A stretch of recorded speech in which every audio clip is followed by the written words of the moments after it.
Ito nung bata pa ako dati maputi ako yan, napakagaling ko skate. Kaso umitim ako guys, kakaskate ko ng tanghali, alas 2 ng hapon, umitim ako yan, alas 2 ng hapon yan.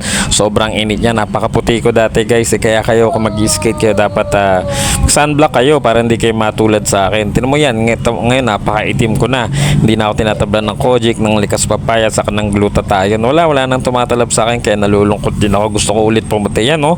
Sobrang itim ko niyan, poking ina, nag-i-skate kami alas 2 ng hapon. Guys, kita yung ganda ng puno, tas may ilaw, napaka-romantic na, diba? Sobrang solid. Tas ito, guys, ganito dati, guys, black and white. Kung nabubuhay kayo dati nung 90s, black and white. Yan, ako yan dati, guys, maputi ako. Kasi yan, may fountain dati, guys. Pwede kayo uminom dyan, mag-swimming. Ang ganda ng sahig. Grabe, kita nyo, gaganda ng pagkakagawa ng tiles. Diba? Ang ganda ng langit. Tas may mga building. Di ko na alam. Actually, sabi ko, ako yan. Isang maputi at isang maitim. Ako yan. Tas umitim lang talaga ako kakaskate ko. Kaya yung mga nag-i-skate dyan, mag-sunblock kayo para di kayo matulad sa aking umitim, ha?